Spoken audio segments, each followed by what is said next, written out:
बिस्मिल्लाहिर्रहमानिर्रहीम, अस्सलाम वालेकुम, good morning and welcome to morning at home. मैं हूं आपकी मेज़बान जुगन काजिम और उम्मीद है कि आपका वीकेंड ज़रा रिलैक्सिंग गुजरा होगा। वैसे आजकल तो वीकेंड बिल्कुल भी रिलैक्सिंग नहीं गुजरता, क्योंकि इतनी ज़्यादा माशाल्लाह से मसरूफियात सबकी चल रही हैं। किसी की फ़ैमिली में शादी चल रही है तो किसी की फ़ैमिली के अंदर कोई स्पेशल ओकेज़न चल रहा है, या फिर एज़ यू नो जब सर्दियाँ आती हैं तो लोग एक्चुअली पूरा साल वेट करते हैं कि जब सर्दियाँ आएंगी, मौसम ज़रा अच्छा होगा तो घर में होता है ना, जब फैमिली का जो एनुअल डिनर होता है या गेट टुगेदर्स होते हैं, बहुत से लोगों की फैमिली मेम्बर्स जो हैं वो सर्दियों में ट्रैवल करते हैं और जहाँ पे वो लोग रह रहे होते हैं वहाँ पे आके उनके पास ठहरते हैं, तो उस वक्त भी लोग बहुत सी चीज़ें प्लान करते हैं। तो विंटर वैसे ही बड़ा हैवी और हेक्टिक टाइम होता है। उसके अलावा अगर खुदा न खास्ता कोई नेगेटिव चीज़ हो जाए, कोई डेथ हो जाए, कोई बीमारी वगैरह हो जाए, तो उसके अलावा भी आपको पता है फिर इंसान की मसरूफियात बहुत बढ़ जाती हैं।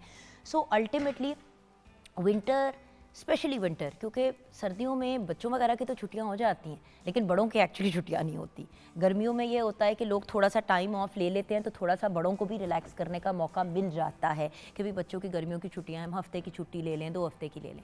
और होम मेकर्स, उनका तो काम 365 डेज़ ऑफ द ईयर चलता ही रहता है। सो व्यूअर्स, आज मैं आपसे बात करना चाहूँगी एक ऐसी चीज़ के बारे में जिसके बारे में हम यूजुअली सर्दियों की शुरुआत में बात करते हैं, लेकिन कुछ ऐसे वाक़यात और कुछ ऐसे मामलात जो हैं वो फिर रूनुमा हुए हैं, जिसकी वजह से अगर आप देखें तो मतलब एंड ऑफ जनवरी है और 1.5-2 महीने की सर्दी होती है लाहौर, पंजाब, मतलब एटलीस्ट इस साइड पे KPK वगैरह में भी। फिर मार्च अप्रैल में आपको पता है कि मौसम बहुत बेहतर हो जाता है। सिंध में ऑलरेडी कभी ठंड कभी गर्मी, कुछ वो ऊपर नीचे चल रहा है मामला, लेकिन बेसिकली वहाँ पे भी अब टेम्परेचर कंट्रोल में आ गया। सो अल्टीमेटली बात यह है कि जब सर्दी लगती है तो हम क्या करते हैं, हम अपने आप को गर्म रखने की कोशिश करते हैं। गर्म रखने का तरीका हीटर्स, सिलेंडर्स वगैरह लोग इस्तेमाल करते हैं, लेकिन जो सबसे इम्पॉर्टेंट एलिमेंट है व्यूअर्स, जो आज की बात का मेन पॉइंट है, वो ये है कि ज़रा सी गलती बहुत बड़ा नुकसान।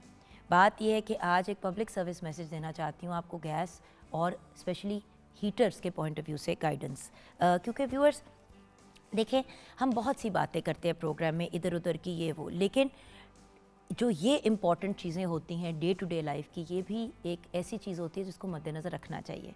बहुत से लोग कहते हैं कि हाय हाय, इतने गैस की हीटरों की हमने या गैस के सिलेंडरों की डरावनी कहानियाँ सुनी, फिर भी लोगों ने चला लिया। अब किसी ने क्यों चलाया, उसके पीछे क्या रीज़न थी, क्या लॉजिक थी, आप मौके पे हो तो आपको पता चले। अगर किसी का बच्चा बहुत बीमार है खुदा ना खास्ता, और मतलब अल्लाह ना करे नमोनिया या कोई ऐसी बीमारी है, अब हीट का मसला है, गर्मी मतलब कमरे के अंदर वार्मथ रखनी है, अगर किसी ने सिलेंडर चलाया हुआ है तो वो अपने बच्चे की जान बचाने के पॉइंट ऑफ व्यू से उन्होंने चलाया। सो बेहतर ऑल्टरनेटिव ढूंढना और ऐसी चीज़ें ढूंढना जिसमें सेफ्टी भी हो and at the same time नुकसान ना हो, ये बड़ी इंपॉर्टेंट चीज़ है। इसमें एक बेहतरीन ऑप्शन ये होता है कि गैस के हीटर की जगह इलेक्ट्रिक का हीटर, रॉड वाले हीटर मिलते हैं और वो आपको उतनी ही हीट देते हैं जितने गैस वाले हीटर देते हैं। हाँ, गैस वाले हीटर की एक वो आवाज़ करके आ रही होती है और वो एक बंदे को फील होता है, लेकिन मसला ये है कि गैस के हीटर के साथ जो जल रही होती है गैस, वो तो अपनी जगह, लेकिन गैस कमरे के अंदर भी रिलीज़ हो रही होती है साथ साथ, वही तो स्मेल होती है। और अल्टीमेटली अगर आप कोई बड़ा नुकसान हो जाए तो फिर प्रॉब्लम ख़राब हो जाती है। अब जैसे कि ये गैस का हीटर था, इलेक्ट्रिक हीटर्स रॉड वाले होते हैं, ब्लोअर हीटर भी आते हैं। अब जैसे हमने घर के अंदर, थोड़े से वो महंगे हैं लेकिन पिछले 6-7 साल से तो हमारे घर में वो चल रहे हैं। वो एक ब्रांड है काले से, उनके इतने बड़े हीटर होते हैं, ऊपर उसकी रॉड चल रही होती है, नीचे उसकी हवा चल रही होती है। वॉशरूम में जब नहाना होता है तो सेफ़ जगह, अब जैसे कि ये इलेक्ट्रिकल हीटर है, ये इलेक्ट्रिक हीटर जो है ये आपको गरमाइश भी देगा और उतनी मुनासिब हीट करेगा जितना रीज़नेबल है। इसके सामने अगर आप एक कटोरा पानी का रख देते हैं तो थोड़ी सी हवा के अंदर नमी या ह्यूमिडिटी भी आ जाती है। साथ में ह्यूमिडिफायर भी चला दे तो बेस्ट है, ताकि एटलीस्ट वो जो ड्राइनेस की वजह से खांसी आनी शुरू हो जाती है और गले में चुभना शुरू हो जाता है, वो नहीं होता। अब कई लोग सारी सारी रात गैस का हीटर अपने कमरों में ऑन छोड़ देते हैं और कुछ लोग तो हीटर ऑन करके कमरे के दरवाजे खिड़कियां भी बंद करके उसको बिल्कुल क्लोज़ करके सो जाते हैं। अब मसला ये है कि लिटरली ये लक की बात है कि वो लोग अभी तक सर्वाइव कर गए और अल्लाह ना करे उनको कुछ ऐसा मतलब कुछ हुआ नहीं, लेकिन कमरे में ऑक्सीजन कम हो जाती है और जहरीली गैस जमा होती चली जाती है और खामोशी से यह आपकी मौत का सबब बन सकती है। व्यूअर्स, अगर आपको याद हो तो मरी में एक ऐसा वाक़या पेश आया था कि बड़ी मतलब बर्फ़बारी की वजह से रोड्स ब्लॉक हो गए थे, जिसकी वजह से लोगों ने अपनी गाड़ियों के अंदर हीटर ऑन कर दिए थे और गाड़ियों के खिड़कियां वगैरह सारा कुछ बंद कर दिया था। बहुत से लोग जो हैं अपनी जान गंवा गए, क्यों? क्योंकि जब आप खिड़कियाँ दरवाज़ा बंद करके बस सिर्फ हीट अंदर लेते जा रहे हैं तो जहरीली गैस जो है वो उसके अंदर चला जाना शुरू कर देती है, स्पेशली अगर साइलेंसर या कोई चीज़ पीछे से ब्लॉक हो जाए। सो उसकी वजह से भी बहुत सी ऐसी डेथ्स हुई जो बहुत ही डरावनी थी। क्यों? क्योंकि लोग अप नॉर्थ थे, बर्फ़बारी देखने के लिए गए थे, वहाँ पे फंस गए, ना वो निकल सकते थे, ना वो अपने मकाम पे पहुँच पा रहे थे, तो वो बहुत ही एक डरावना वाक़या था। इसीलिए व्यूअर्स हम हमेशा एक ही बात करते हैं कि इमरजेंसी एग्ज़िट्स या फायर एक्सटिंग्विशर का इस्तेमाल बसेस, गाड़ियाँ, बिल्डिंग्स, हॉस्पिटल्स, ऑफिसेज़ वगैरह में मौजूद हमेशा होना चाहिए, जिसका मतलब ये है कि खुदा न खास्ता अगर आग लग जाए तो तब भी फ़ौरन और टाइमली आप एक्शन ले सकते हैं। इसी तरह इमरजेंसी एग्ज़िट्स हमेशा मौजूद होने चाहिए हर जगह पे, और हर किसी को पता होना चाहिए कि वो इमरजेंसी एग्ज़िट्स कहाँ पे लोकेटेड है। अक्सर इमरजेंसी एग्ज़िट्स तो होते हैं लेकिन लोगों को पता नहीं होता कि आप उनसे बाहर निकल सकते हैं। जैसे कि हमारे स्टूडियो में एंटर होने का राइट साइड पे तो एक दरवाज़ा है सो है, लेकिन बैक पे भी दरवाजे हैं तो वो भी खोले जा सकते हैं। अब हमें पता है लेकिन दूसरे लोगों को भी इस बात का पता होना चाहिए ताकि टाइमली लोगों को खुदा न खास्ता गाइड कर सकें अगर खुदा न खास्ता कोई इशू है। देखिए, इंसान अगर अपने आप को महफूज रखता है तो तभी इंसान एक सेंसिबल इंसान की तरह अपनी ज़िंदगी जी सकता है। हीटर कभी भी बंद कमरे में पूरी रात नहीं चलाना चाहिए at all. Even electric heater को आपको बंद कर देना चाहिए, बिकॉज खुदा न खास्ता स्पार्किंग की वजह से भी इशू हो सकता है। आपको पता है पाकिस्तान में बिजली की वो जो स्टेबिलिटी है वो अप एंड डाउन होती है। बहुत स्पीड से अगर एकदम से लाइट आती है तो आपकी जो इलेक्ट्रिकल अप्लायंसेस हैं वो उड़ भी सकती हैं, और खुदा न खास्ता स्पार्किंग भी हो सकती है जिससे भी आग लग सकती है। सोने से पहले हीटर बंद कर लें, अपनी आदत बना लें। कमरे में हवा का गुज़र का प्रॉपर इंतज़ाम रखें, ये एक बड़ी इम्पॉर्टेंट चीज़ है। उसके साथ साथ फॉल्टी वायरिंग और लोकल हीटर्स पे से परहेज़ करें। कभी भी हीटर के करीब पर्दे, कपड़े या जलने या आग लगने वाली चीज़ का इस्तेमाल ना करें। बहुत दफ़ा ऐसा होता है कि लोगों ने टावल्स वगैरह साइड पे रखे हुए होते हैं, हीटर के ऊपर लोग टावल डाल देते हैं। जो रॉड वाले हीटर होते हैं उनके ऊपर तो लोग टावल डाल देते हैं कि गर्म हो जाएगा या सूख जाएगा जल्दी। होता क्या है कि उसी के अंदर हीट बिल्डअप होती है और फिर वो भी फटने का डर होता है। देखें, याद रखें कि व्यूअर्स को, हमने बच्चों को, बुज़ुर्गों को, सबको सर्दी से बचाना है, लेकिन उसको बचाने का एक तरीका होता है। उस तरीके का सबसे जो बेहतरीन तरीका है वो ये है कि आप लेयर्स पहनाएं। सॉक्स, सर को कवर ज़रूर करें, नीचे थर्मल वेस्ट और थर्मल टाइट्स या कोई ऐसी चीज़ का ज़रूर इस्तेमाल करें ताकि नीचे का आपका एक लेयर प्रॉपर कंप्लीट हो। उसके बाद आप बेशक टी शर्ट या शर्ट पहनाएं बच्चों को, नीचे से ट्राउज़र पहनाएं और नीचे आपने गर्म सॉक्स पहनाए हैं। नीचे उसके अलावा अगर आपने नीचे थर्मल वेस्ट पहनाई है, उसके ऊपर आपने शर्ट पहनाई है, उसके ऊपर स्वेटर पहनाएं, और अगर बच्चे बाहर निकल रहे हैं तो उनको जैकेट भी पहनाएं। सरों को कवर्ड रखें, गले के अराउंड मफलर को करें। इन चीज़ों से व्यूअर्स जो है वो गर्माइश आपकी बॉडी के अंदर रहती है। हीटरों को ऑन कर करके कितना को आपको फ़ायदा होगा। ऑल्सो व्यूअर्स, इतना भी ज़्यादा अपने आप को ओवर हीट नहीं करना चाहिए कि आपकी बॉडी डिहाइड्रेट हो जाए और डिहाइड्रेशन की तरफ जाके मज़ीद आपको इश्यूज़ पैदा होने शुरू हो जाएं। और क्योंकि हम हीटर्स का इतना इस्तेमाल करते हैं सर्दियों में, तो पानी का भी सही तरीके से और मुनासिब इंतज़ाम बहुत इम्पॉर्टेंट होता है। हम क्या करते हैं कि हम पानी का ना तो सही इंतज़ाम करते हैं, ना हम पानी का इस्तेमाल करते हैं। हमें लगता है कि पानी की हमें ज़रूरत ही नहीं है क्योंकि सर्दियों में तो कोई पानी नहीं पीता। व्यूअर्स, ये बिल्कुल गलत मेंटालिटी है। सर्दियों में उतना ही पानी पिया जाता है जितना किसी और सीज़न में पिया जाता है, बल्कि सर्दियों में ज़्यादा पीना चाहिए। क्यों? क्योंकि सर्दियों में कॉन्स्टेंटली आप गर्म जगहों पे बैठे होते हैं, कभी कहीं हीटर में बैठे हैं, कभी कहीं बैठे हैं, आपके जिस्म से नमी निकलती चली जाती है, बॉडी डिहाइड्रेट होती है। फिर अक्सर लोग सर्दियों में कहते हैं कि घड़ोल पड़ रहा है या क्रैम्प्स पड़ रहे हैं। वो क्रैम्प्स आपको पानी की कमी की वजह से पड़ रहे होते हैं। सो व्यूअर्स प्लीज़, जहाँ पे ऑफ कोर्स हमने अपने आप को वार्म रखना है वहाँ पे हीटर्स वगैरह। अब जैसे वो एक और स्टोरी थी एक कपल की, के नए कपल की शादी हुई, उनकी वेडिंग नाइट थी और कमरे में हीटर ऑन करके वो लोग रात को सो गए। सुबह उठे तो मियाँ बीवी दोनों की डेथ हो चुकी थी। अभी उनका मतलब उनकी बारात थी, रुखसती थी, वो बच्ची घर आई है अपने शौहर के साथ और गैस की लीकेज की वजह से उनकी डेथ हो गई। और जब उठे हैं सुबह घर वाले, उन्होंने कहा कि उठ क्यों नहीं रहे, जाके चेक किया तो दोनों हस्बैंड वाइफ की डेथ हो चुकी थी। ये एक नहीं, ऐसे अनगिनत व्यूअर्स वाक़यात हो चुके हैं over the past few years, और हमें इस चीज़ का बहुत ख़ास ख्याल करना है कि हम कभी भी कोई ऐसा काम ना करें जिससे ख़ुद भी जान मुतासिर हो और किसी और की भी हो। और व्यूअर्स देखें, आई अंडरस्टैंड, बड़े लोग कहते हैं कि जी एक ही कमरे में हमने हीटर जलाया हुआ था। वो एक ही कमरे में हीटर जलाते हैं और 10 लोग उस कमरे में लेटे हुए होते हैं, छोटे बड़े बुजुर्ग। कभी कभी ऐसा भी होता है कि 3-4 लोग की डेथ हो जाती है, 3-4 लोग बच जाते हैं क्योंकि जो बच्चे होते हैं और बुज़ुर्ग होते हैं उनके लंग्स कतरे कमज़ोर होते हैं comparatively. So viewers we must be very very careful. और उसके अलावा एक और फनकारी जो लोगों ने शुरू कर दी है कि वो जो कोयले जलाने वाला और वटेवर वो जिस तरह जिसके अंदर लोग सीमेंट वगैरह भी मिक्स करते हैं उस तरह के वो बर्तन टाइप कमरों में रख लेते हैं और कोयले जला लेते हैं कमरे के अंदर और दरवाजे खिड़कियाँ बंद कर देते हैं।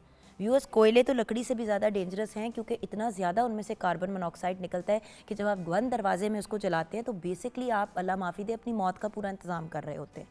सो प्लीज़ प्लीज़ प्लीज़ इस तरह कोयले और अंगीठियाँ और ये चीज़ें कमरों के अंदर मत जलाएं। बाकायदा लोग घरों में जिन हीटर्स के ऊपर वो जो गैस के सिलेंडर के ऊपर खाने पकाते हैं, अगर गैस ना आ रही हो या वटेवर, उन सिलेंडर्स को जला देते हैं कमरे के अंदर और फुल पे उसको कमरे के अंदर ऑन छोड़ देते हैं।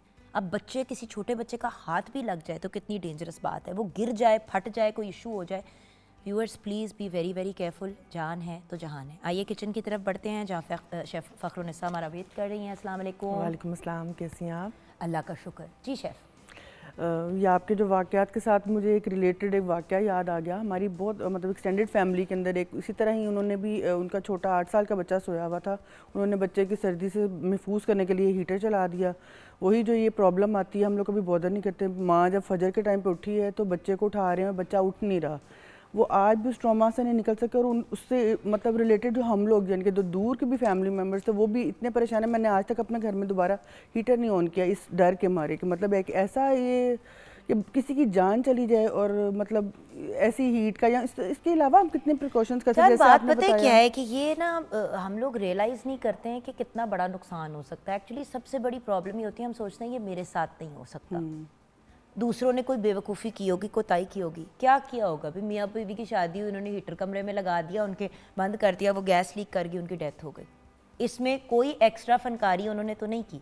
और यही तो बात है अंडरस्टैंड करने की कि देखें कुछ चीज़ें होती हैं साइलेंट किलर्स। हम सोचते हैं कि अल्लाह माफ़ी दे अगर डेथ होगी तो चीखें और हाइपर और ये और वो। भाई वो एक गैस ऐसी है कि वो आपको नींद आनी शुरू हो जाती है। वैसे ही आप सो रहे होते हैं, वो आपकी नींद में इजाफा करती है और उसी दौरान आप ख़त्म हो जाते हैं, आपको पता भी नहीं चलता। So the fact is at the end of the day, देखिए मौत बरहक है, आपके टाइम पे ही आनी है और अल्लाह की मर्ज़ी और अल्लाह की रज़ा से होनी है। लेकिन इस किस्म की कोताहियों से डेथ हो, देखिए अगर किसी ने जाना ही है दुनिया से, वो ना उठे किसी वजह से, जो एक अपना पर्सनल कोई रीज़न है, वो एक मुख्तलिफ बात है, हार्ट अटैक हो गया, कुछ हो गया।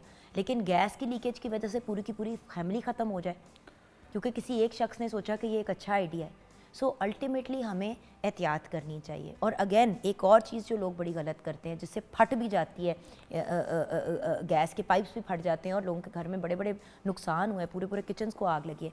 गैस के जो होते हैं पाइप्स, उनके साथ ना एक वो कुछ चीज़ लगा देते हैं जिससे वो उसको तेज़ कर देते हैं। उससे होता ही है कि आपकी गैस जो है ना बाकियों की बनिस्बत ज़्यादा स्पीड से आती है। होता ही है कि जब वो इतनी स्पीड से आती है तो जब कम आ रही होती है तब तो ठीक है, लेकिन जब वो नॉर्मल स्पीड से आ रही होती है और आपने उसकी स्पीड बढ़ाई हुई होती है तो वो फट जाता है। सो बड़े लोगों के घर में सिलेंडर मतलब उनके गैस के चूल्हे फटे हैं और समझ नहीं आई कि क्यों, पता चला कि जी पीछे से उन्होंने स्पीड तेज़ की हुई थी। तो व्यूअर्स किसी वजह से एक पेस और एक सर्टन स्पीड पे गैस जो है वो प्रोवाइड की जाती है। जब आप ज़्यादा स्पीड से करते हैं, आप चूल्हा जलाते हैं, उसके फटने का भी खदशा होता है। इसीलिए जो एक नॉर्मल तरीका है चीज़ों को करने का, और स्पेशली बार बार कहूँगी बेडरूम्स के अंदर तो प्लीज़ गैस के सिलेंडर्स मत चलाया करें और गैस के हीटर ना जलाया करें। और अगर जल रहा है आपके किसी लाउंज में या सिटिंग एरिया में तो फिर खिड़कियाँ दरवाजे कुछ इतने इतने खुले होने चाहिए कि एटलीस्ट ऑक्सीजन की उसके अंदर मूवमेंट रहे। और जब सोना है तो बंद करके सोना है। बार बार बात इसलिए रिपीट कर रही हूँ व्यूअर्स क्योंकि छोटी सी गलती बहुत बड़ा नुकसान और जानी नुकसान बनता नहीं है। ब्रेक की तरफ जाएंगे, ब्रेक के बाद वापस आएंगे, शेफ़ फ़खरुन्निसा के पास किचन में आएंगे और देखेंगे कि आज कौन सी वायरल रेसिपी वो हमें बनानी सिखा रही हैं। आप हमारे साथ रहिएगा।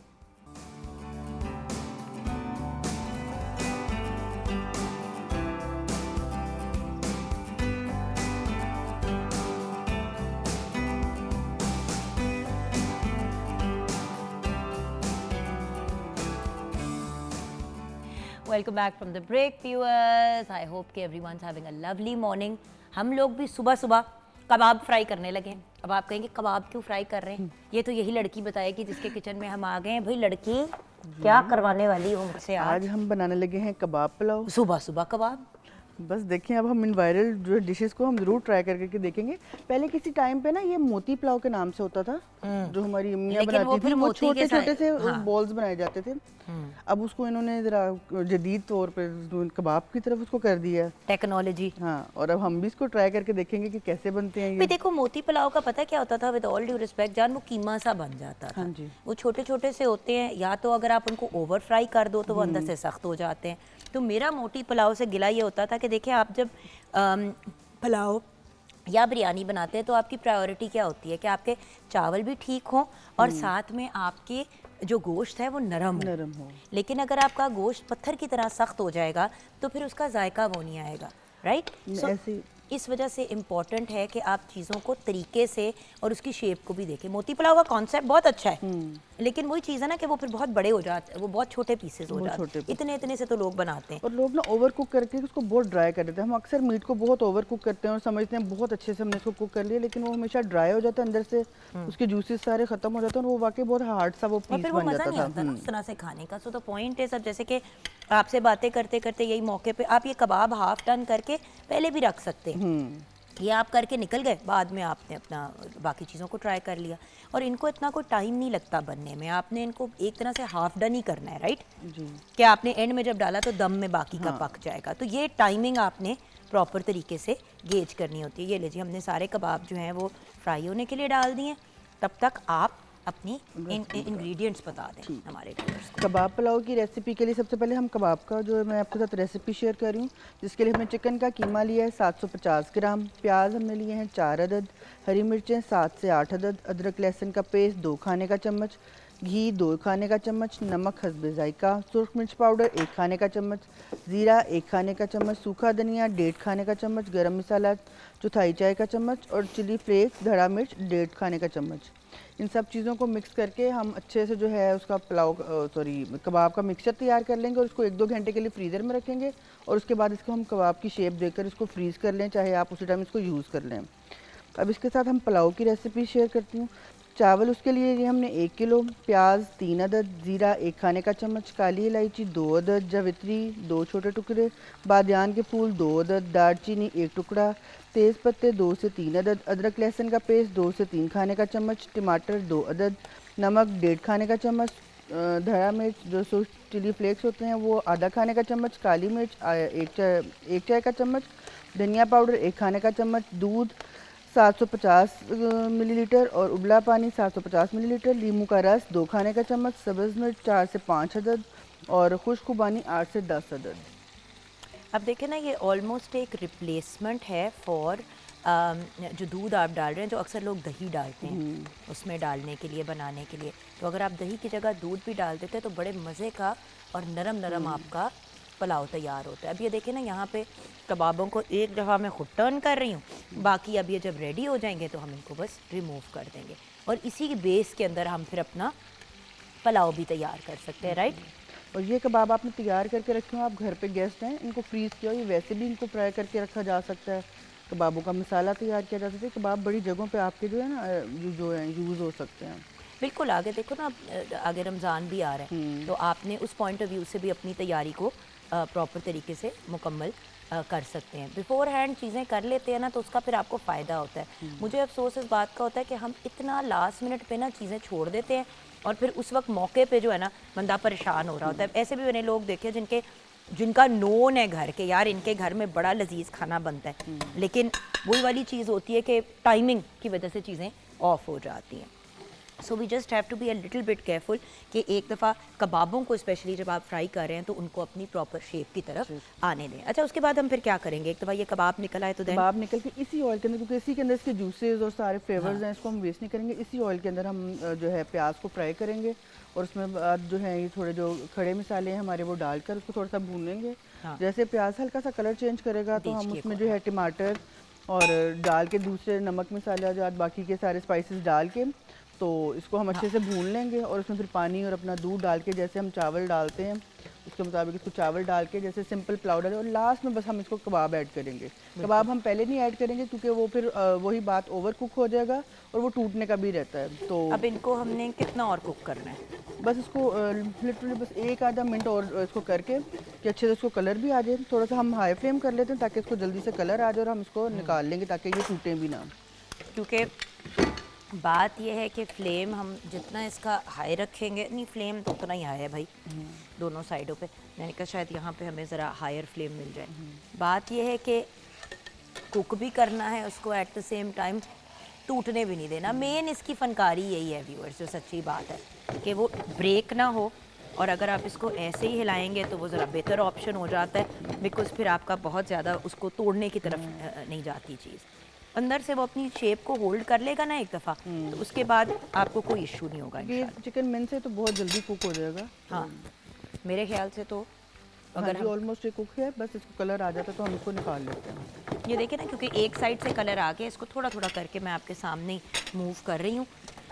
वैसे अगर आप टोंग भी रख लें तो बड़ा अच्छा ऑप्शन आपके पास आ जाएगा।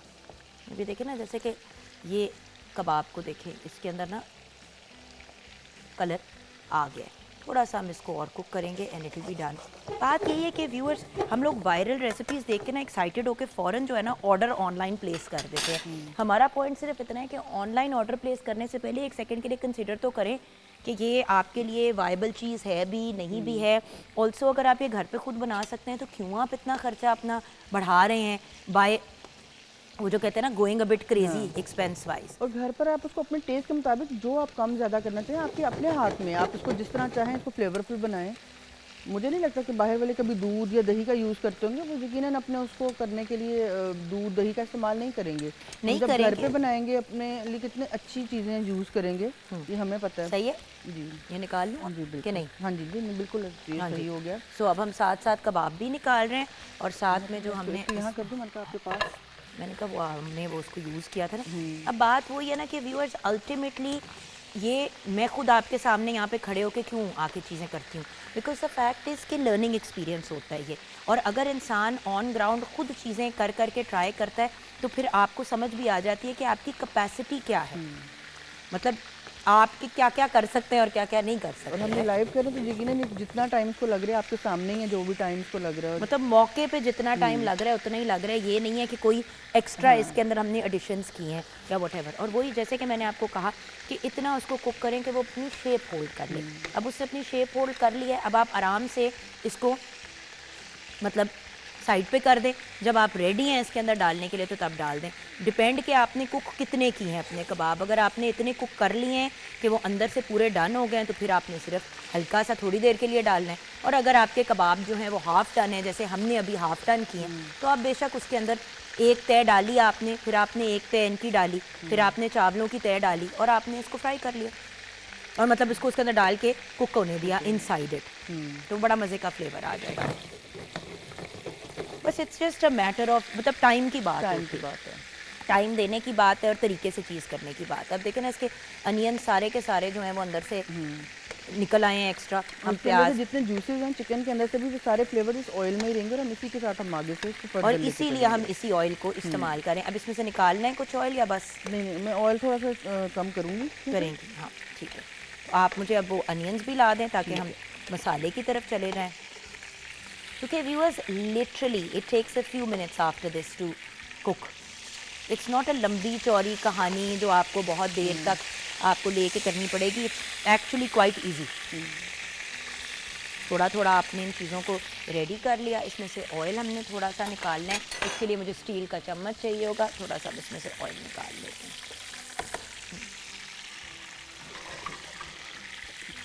इसमें निकालेंगे या जब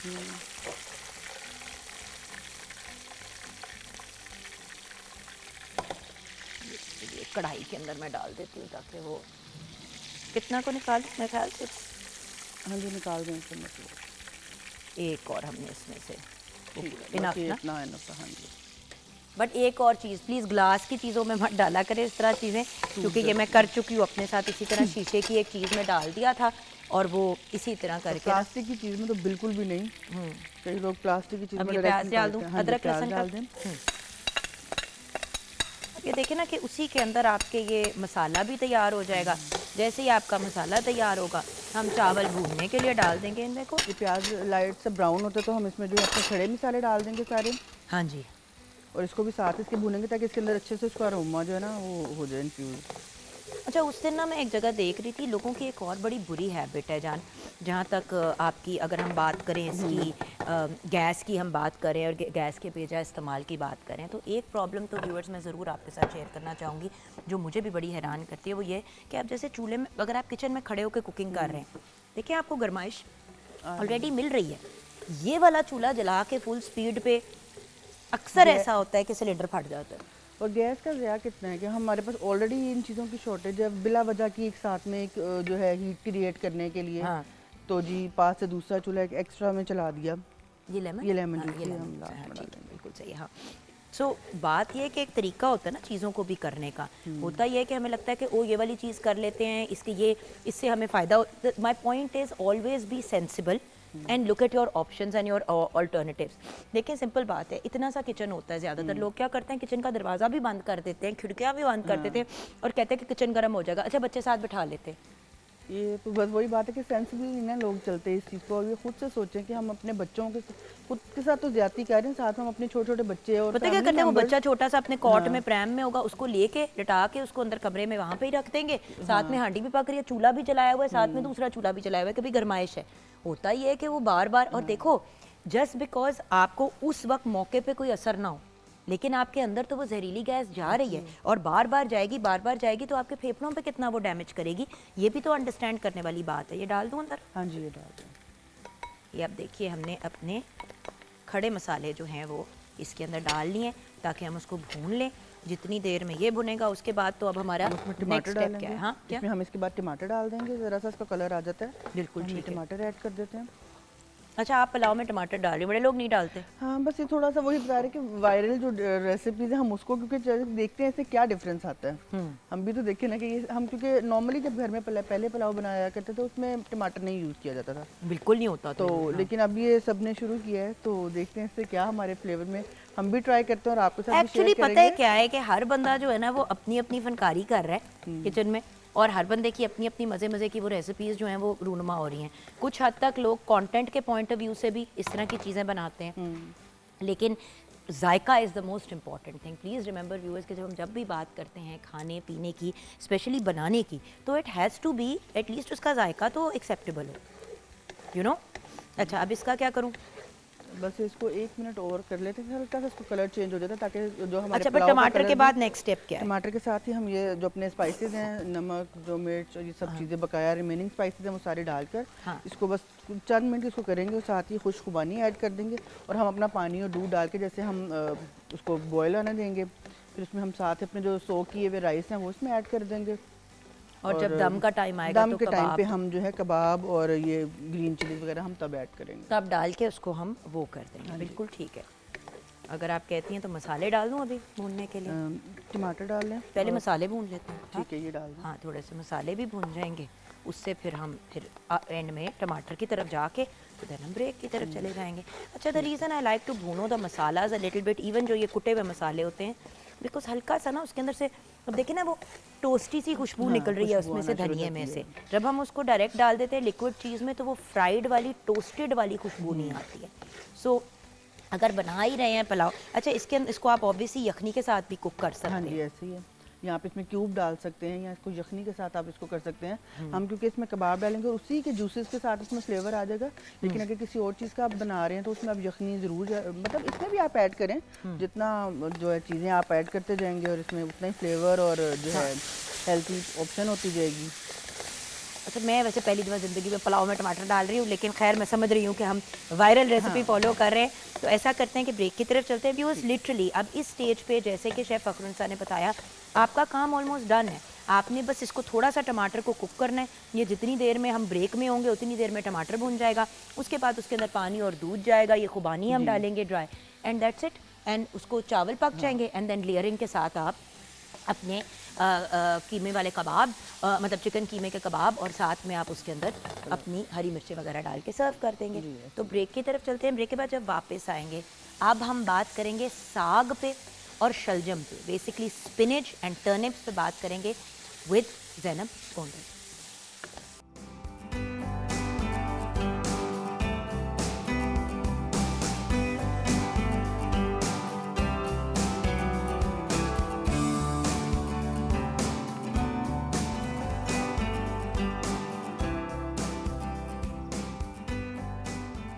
welcome back from the break viewers. हमारे साथ हैं ब्रेक के बाद Zainab Gondal, nutritionist, dietitian and of course food technologist. अस्सलाम वालेकुम ज़ैनब। वालेकुम अस्सलाम। कैसा था वीकेंड?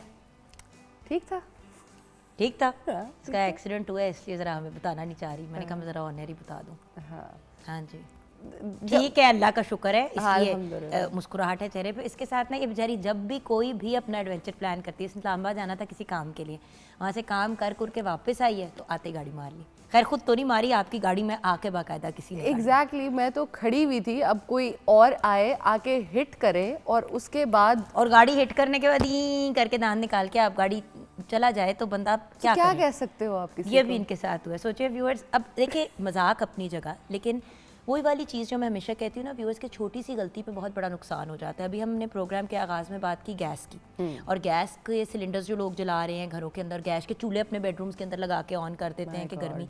उस दिन मेरी एक रिलेटिव ने मुझे तस्वीर भेजी कि उफ चुकन लाहौर में तो बड़ी गर्मी हो, सिंगापुर से आई हुई थी, कहती बड़ी ही सर्दी है तो ये देखो, और उन्होंने मुझे तस्वीर भेजी, कहते ये मेरा साथी है। अब वो गैस का जो चूल्हा होता है सिलेंडर के ऊपर लगा होता है जिसके ऊपर आप खाना बनाते हैं। मैंने कहा व्हाट आर यू डूइंग?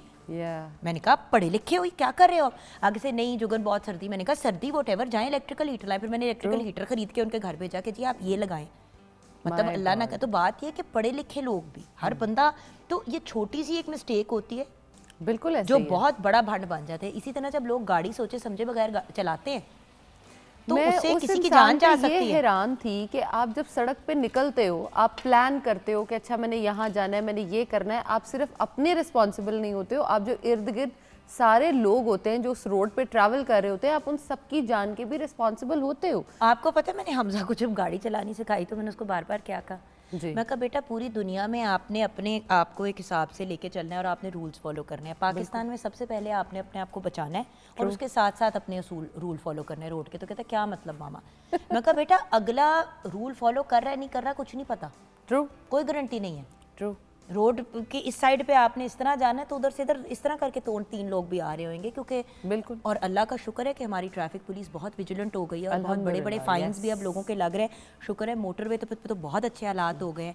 ज़रा सा बंदा स्पीड करता है, रोकता है, 5000 का फाइन पड़ता है, बंदे का पुत्र अगला बन जाता है, फिर आगे नहीं स्पीड करता। बिल्कुल ऐसे। तो ये चीज़ें बहुत मेरे ख्याल से पॉजिटिव चीज़ें हैं जो हो रही हैं, और जब तक हम कॉन्शियस नहीं होंगे ना हम इंसान नहीं बनेंगे। ऐसे ही है, बिल्कुल ऐसे ही है। जबकि देखो कि ये गैस के सिलेंडर वाली जो मैंने शुरू में बात किया, देखो हर सर्दी में ऐसे मायूब और ऐसे डरावने इंसिडेंट्स रूनुमा होते हैं। और उससे ज़्यादा ये है कि हमारे घरों में छोटे बच्चे भी होते हैं, हम उस चीज़ का भी ख्याल नहीं रख रहे होते कि जब हम गैस के सिलेंडर्स चला रहे हैं तो उसकी वजह से रूम की ऑक्सीजन जो है वो बिल्कुल ख़त्म हो रही है। एक बड़े इंसान को तो ये एहसास होता है कि अच्छा मुझे गर्मी लग रही है या शायद मुझे प्यास की शिद्दत महसूस हो रही है। हमारे घरों में ना तो ह्यूमिडिफायर्स हैं जो ह्यूमिडिफाई कर दें एयर को, आ जाके हम एक गर्म पानी के लिए ऊपर कुछ रख दे तो रख दें, अदरवाइज वो भी नहीं होता। 10-15 साल पहले की बात है, 15 साल पुरानी बात है। आई थिंक इसी तरह ना फैमिली सोई कमरे में, छोटा जो न्यूबॉर्न नौज़ायदा बच्चा था और जो नानी थी, मतलब जो दादी थी, और एक और कोई घर का बुजुर्ग, 3 लोगों की डेथ हो गई, बाकी लोग बच गए बट बराए नाम ही बचे। मतलब अस्पताल पहुंच के उनको जाके स्पेशल CPR की वगैरह की तो रिवाइव हुए। तो जो छोटे बच्चे थे वो छोटा बच्चा तो दुनिया से रुखसत हो गया। बुजुर्ग भी क्यों? क्योंकि आपके लंग्स वीक होते हैं। True. So we have to be careful. बार बार व्यूअर्स इसलिए ये बात कर रहे हैं क्योंकि देखें जहाँ पे अभी जिस तरह हम बात करेंगे शलजम की और साग की, नो डाउट सब्जियां हैं, इंपॉर्टेंट चीज़ें हैं, हमें खानी चाहिए, लेकिन उससे कई गुना ज़्यादा इंपॉर्टेंट है जान।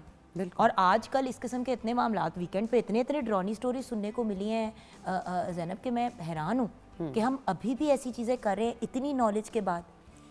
आप खुद अपने चैट GPT पे डाल के लिख लें कि should you put a gas cylinder in a closed bedroom, आपको जवाब मिल जाएगा। और किसी की बात नहीं सुनते हैं तो गूगल की सुनते हैं तो उनसे ही पूछ लें। उसकी मान सकते हैं, उसकी मान लें, लेकिन मान लें। अच्छा बात करते हैं, देखो शलजम और साग तो लोग फिर भी खाते हैं, बच्चों को भी खिला देते हैं जैसे तैसे, खाने में मिक्स करके, लजानिया में डाल के, पास्ता में डाल के, वॉटेवर। शलजम एक ऐसी चीज़ है जो बड़े भी कम ही पसंद करते हैं और बच्चे तो बिल्कुल ही आप छोड़ दें। और अगर शलजम में गोश्त ना डालो तो फिर घर वाले कहते हैं ये क्या है, ये प्लेन बस सिर्फ शलजम ही खानी है। हम लोगों ने ना एक कॉन्सेप्ट जो है ना वो बना दिया है कि जब तक किसी भी सब्ज़ी के अंदर गोश्त नहीं होगा ना, शायद उस सब्ज़ी का मज़ा जो है वो नहीं आ रहा होगा। और ये सिर्फ बच्चों का फॉल्ट नहीं है, ये हमारे बड़े करते हैं, बच्चे उनसे सीखते हैं और वो वही प्रैक्टिस जो है वो इम्प्रेशन दे देते हैं वापस से। आपको सिर्फ ये समझने की ज़रूरत है कि अगर सब्जियां हैं तो उनके कुछ तो फ़ायदे होंगे हमारी बॉडी के लिए, तभी अल्लाह ताला ने उनको बनाया। अदरवाइज़ क्यों सब्जियां बन रही हैं, इतने सालों में हम इतनी डिफरेंट सब्जियां लेकर आते हैं और उनको हम इस्तेमाल करते हैं। शायद हम जो कोई थोड़ा बहुत बचे हुए हैं या कोई थोड़ी बहुत सेहत में है वो हम इसी वजह से हैं। अब आप देखें कश्मीरी जो हैं बड़े शौक से शबदेग खाते हैं। हाँ। और शबदेग एक बड़ी, मतलब जिस तरह हम निहारी की बात करते हैं, हलीम की बात करते हैं, पाए की बात करते हैं, उसी तरह शबदेग कश्मीरी कल्चर में एक बहुत उनकी मुझे कहते हैं अहमियत है। नायाब और एक बड़ी वो स्पेशल डिश है। और बनती वो इसी तरह है, शलजम गोश्त, बेसिकली वो शलजम गोश्त होता है, लेकिन पूरे पूरे शलजम होते हैं। जिस तरह आप आलू गोश्त बनाते हैं उस तरह आप शलजम गोश्त बनाते हैं।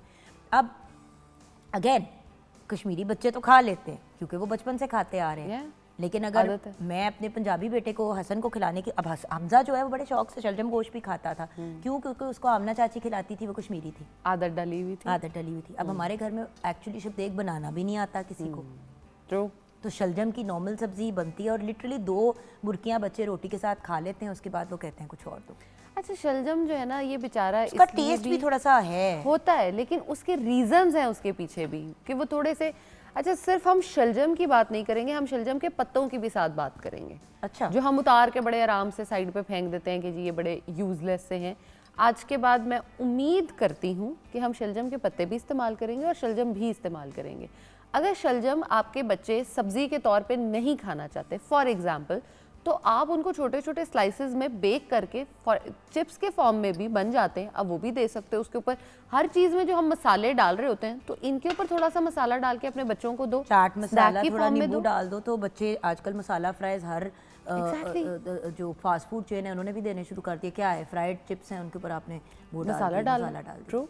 और बाहर जो मिल रहा है जैसे उसके ऊपर सॉसेज और वो डालते हैं, आप क्यों नहीं शलजम और जैसे शकरकंदी है ये फ्राइज बना के बच्चों को देते ताकि बच्चे एटलीस्ट कुछ तो खा रहे होंगे ना। अच्छा, मुझे बताएं कि इसके फायदे क्या हैं? हम कह तो रहे हैं कि खाना चाहिए, बट इसके बेनिफिट्स क्या हैं? सबसे बड़ा बेनिफिट शलजम का ये है कि वो आपको कॉन्स्टिपेशन से बचा रहा होता है। जिन लोगों में हम देखते हैं कि साल से कब्ज चल रही है, क्रॉनिक कॉन्स्टिपेशन है, ये उस तक को रिलीव करने में करामद है। अब आप शलजम कच्चा भी खाओ, इसको हम गरीब का गोश्त भी कहते हैं। जैसे हम प्रोटीन में उसको गरीब का सेब कहते हैं, सॉरी। हाँ, वही आप परेशान हो गए कि ये क्या कह रही है। गरीब का गोश्त जो आप कह रही हैं तो वो तो नहीं, गरीब का सेब है। जैसे हम दालों को गरीब का गोश्त कह रहे हैं, वैसे ये गरीब का सेब है, क्योंकि ऑलमोस्ट जो हम न्यूट्रिएंट्स की बात करेंगे वो एग्जैक्टली सेम उसको मिमिक कर रहा होगा। एप्पल कोई हम कह रहे हैं कि an apple a day keeps the doctor away, तो शलजम अगर आप खा रहे हो और इसके न्यूट्रिएंट्स भी उससे मैच कर रहे हैं तो व्हाई नॉट। शलजम का दूसरा बड़ा बेनिफिट जो है वो ये है कि ये आपके कोलेस्ट्रॉल के जो लेवल्स हैं उनको कम करने में बहुत ज़्यादा करामद है। हम देखें कि आजकल हर दूसरा बंदा, ना कि सिर्फ 40-50 प्लस में जाके हम देख रहे हैं कि जी कोलेस्ट्रॉल के लेवल्स, बल्कि 12, 13, 14 साल के जो बच्चे हैं अगर हम उनके कोलेस्ट्रॉल के टेस्ट भी कराते हैं तो वो भी हाई आते हैं। और कोलेस्ट्रॉल को ठीक करने के 2 ही तरीके हैं, एक ये कि आप अपनी डाइट को कंट्रोल करो, नंबर 2 आप फिजिकल एक्टिविटी करो। अगर आप डाइट को कंट्रोल करते हो और साथ आप शलजम या इस तरह की कोई भी सब्जी जिसमें हम बात कर रहे हैं कि जी वो आपके कोलेस्ट्रॉल को कंट्रोल करती है, वो इस्तेमाल करते हो तो आपका कोलेस्ट्रॉल वाकई ही मैनेज हो जाता है। ये उन चंद बीमारियों में से जो मैनेज भी हो जाती है और रिवर्स भी हो जाती है। नंबर 3 इसका बेनिफिट ये है कि इसके अंदर बहुत सारे हमारे विटामिन्स मौजूद होते हैं, जिसमें हम विटामिन ए की बात करें तो वो हमारी आंखों के लिए बहुत अच्छा है, हमारी स्किन के लिए बहुत अच्छा है। विटामिन ई इसके अंदर अवेलेबल होता है। विटामिन ई जो है ना वो आपके बालों के लिए बहुत अच्छा है, आपकी स्किन नेल के लिए बहुत ज़बरदस्त होता है। हम विटामिन ई की जब बात करते हैं हम कहते हैं जी बादाम में विटामिन ई है, विटामिन ए की बात करते हैं हम कहते हैं जी गाजर में विटामिन ए। शलजम जो है ये बड़ी एक डेंस फॉर्म है इन दोनों ही विटामिन्स की। इसके अंदर विटामिन सी की अमाउंट जो है वो बहुत अच्छी मौजूद होती है। विटामिन सी का हमें पता है कि ये हमें बीमारियों से बहुत ज़्यादा बचाता है। लेकिन देखो शलजम मीठा बहुत होता है, तो क्या डायबिटिक बंदा डायबिटीज़ वाला बंदा अगर इसको नॉर्मल रूटीन में खाए, अगर दिन का एक शलजम, ये मैं कच्चे शलजम की बात करी हूँ, अगर एक शलजम आप खा लेते हो तो डायबिटीज़ वाला बंदा बिल्कुल इसको खा सकता है, क्योंकि इसके अंदर विटामिन के मौजूद होता है जो आपकी बॉडी को रिपेयर करने में, हड्डियों को ठीक रखने में बहुत ज़्यादा काम कर रहा होता है। वहीं अगर आपने फॉर एग्जांपल शलजम सिर्फ मीठा समझ के छोड़ दिया है, लेकिन वो विटामिन के, विटामिन्स का जो खजाना है आपने उसको भी तो मिस कर दिया। अब आयरन डेफिशिएंसी एनीमिया जो है पाकिस्तान उसमें लीडिंग में आ रहा होता है, एक नंबर 1 कंट्रीज में आयरन डिफिशिएंसी एंड डायबिटीज़। बल्कि अभी ब्रेक जब आपके साथ सेगमेंट मुकम्मल करूंगी तो अगली बार डायबिटीज़ की करनी है, क्योंकि डायबिटीज़ की इतनी शरह बढ़ती चली जा रही है। True. मतलब मंडे मॉर्निंग मेरा व्यूअर्स ऑनेस्टली दिल था कि कोई ही हा हा हंसी मजाक की बात करेंगे, गैस के ये जो मसले चल रहे हैं उसका सुन के हक्का बक्का में रह गई। फिर उसके बाद ये जो एक बात सुनने को मिल रही थी कि भाई नॉर्मली लोग खाने पीने के पॉइंट ऑफ व्यू से बात करें तो न्यूट्रिशनल डेफिशिएंसीज देखें कितनी बढ़ती चली जा रही हैं। अब तीसरी चीज़ की तरफ आए तो डायबिटीज़। तो आज का प्रोग्राम तो सारा दिन हम पब्लिक सर्विस मैसेजेस में ही गुजार देंगे, because viewers obviously it's a state channel. हमारा फ़र्ज़ बनता है कि हम वो बात करें जो तुक की है, तमीज़ की। मैं आपसे ही हाँ मस्खरेबाजी की बातें कर रही हूँ और वहाँ पर और कोई मेजर क्राइसिस चल रहा हो। व्यूअर्स मुझे तो डू नो दैट पिछले 2 हफ्ते के अंदर 2 और लोग जानने वालों में टीम के और अदरवाइज डायग्नोज हुए हैं डायबिटीज़ के साथ। यंग लोग अंडर 30s, मतलब मिड 30s अर्ली 20s। अब तो ये एज ही नहीं है। डायबिटीज़ तो आपको 45-50 साल की उम्र के बाद कहीं पता चलता था कि हाँ शायद प्री डायबिटिक है। और जो कहना पहले जब हम और ये सब इसीलिए है क्योंकि हम सब्जियां फल वगैरह का इस्तेमाल नहीं कर रहे हैं। हम कहते थे टाइप 2 डायबिटीज जो है वो 30 प्लस में होती है, लेकिन अब ऐसा नहीं है। 30 प्लस का 40-50 प्लस पे होता था जान। कुछ टाइम पहले हमने उसको 30 पे रिड्यूस किया और अब 30 से भी नीचे चला गया। सो द पॉइंट इज हर दूसरे बंदे को डायबिटीज हो रही है, हर दूसरा बंदा किसी ना किसी मेडिकल। और हम ये सोचते हैं कि जस्ट बिकॉज कोई बंदा स्लिम एंड स्मार्ट है तो उसको डायबिटीज नहीं हो सकती, कोलेस्ट्रॉल नहीं हो सकता। Exactly. So these are very important things to keep in mind कि व्यूअर्स ये जब हम इंडिविजुअल सब्जियों की, फलों की और चीज़ों की बात करते हैं, इनको जब आप कलेक्टिवली इस्तेमाल करते हैं तो तभी आपकी सेहत ठीक होती है ना। बिल्कुल। अगर आप एक चीज़ को ले लेते हो और सिर्फ अब शलजम की बात करें तो बस शलजम खा लें। भाई हमने हमेशा से आपको कहा है सेब डेली इस्तेमाल करें, अमरूद का इस्तेमाल करें, केले का इस्तेमाल करें, शलजम का, मतलब हर फल और सब्जी जो आपके पास अवेलेबल है उसको यूटिलाइज करें। ट्रू। अच्छा, मज़े की बात यह कि आज से चंद साल पहले जो है ना सैलड्स अगर हम देखें तो उन सैलड्स में मूली के पत्ते भी यूज़ हो रहे थे, शलजम के पत्ते भी यूज़ हो रहे थे, इवन गाजर के पत्ते तक लोग यूज़ करते थे। चाहे उनको छोटा छोटा चॉप करके जो है वो सैलड में मिक्स कर देते थे, चाहे उसमें ऑलिव ऑयल और डाल देते थे। अब मज़े की बात ये है कि उसको हम टर्निप ग्रीन के नाम से पूरी दुनिया उसको एक सैलड के फॉर्म में यूज़ करती है। जैसे हम केल खाते हैं या आइसबर्ग हम ले रहे होते हैं, वैसे ही टर्निप ग्रीन पूरा अवेलेबल होता है और हम क्या करते हैं, मज़े से उतारा वो फेंका। तो आप ऐसा करें कि जिस दिन आप शलजम बना रहे हैं उस दिन आप शलजम का सालन अपनी जगह बनाएं और उसके साथ बाकी को उसको कट करके जो उसके पत्ते हैं वो सलाद के अंदर, जिस तरह मैं हमेशा आपको कहती हूँ कि जी सैलेड तो खाने के साथ ज़रूर सर्व करना चाहिए। और उसका सबसे मज़े का बेनिफिट ये है कि जो हम प्रोटीन की हर वक्त बात करते रहते हैं ना कि प्रोटीन पाउडर्स ये करते हैं, प्रोटीन ये करते हैं, इसके पत्तों के अंदर अच्छा खासा जो हमारा प्लांट बेस्ड प्रोटीन होता है वो अच्छा खासा अवेलेबल होता है। और उसका फ़ायदा ये होता है कि हमारी जो औरतें हैं जो 50 तक, उनको तकरीबन 25 ग्राम्स तकरीबन डेली चाहिए होता है और मेल में तकरीबन 38 ग्राम्स जो है वो डेली चाहिए होता है। और 50 के बाद हाँ वो थोड़ा कम हो जाता है कि आपने जो है उसको 20 और 30 में चले जाना है। फाइबर का कंटेंट हमें चाहिए होता है जो कि हम बिल्कुल नहीं खा रहे होते, जिसकी वजह से जो हमारी तबीयत है वो ख़राब हो रही होती है। आपने करना ये है कि सिंपल, जब आपने सैलड बनाना है आपने उसके अंदर जहाँ डिफरेंट चीज़ें काटनी, जैसे खीरा काटा है आपने, टमाटर काटा है, प्याज काटा है, आपने इसके पत्तों को भी छोटा छोटा काट के चॉप करना है और इसको मिक्स कर देना। अच्छा, ब्रेक से पहले सिर्फ ये बता दो क्योंकि ब्रेक के बाद हमने साग की बात करनी है कि शलजम में और मूली में क्या फ़र्क है। शलजम और मूली में तो बेतहाशा फ़र्क है, दोनों एक इंटायर डिफरेंट फैमिलीज से हैं, लेकिन बेनिफिट्स जो हैं वो कहीं ना कहीं आ जाके मिल जाते हैं।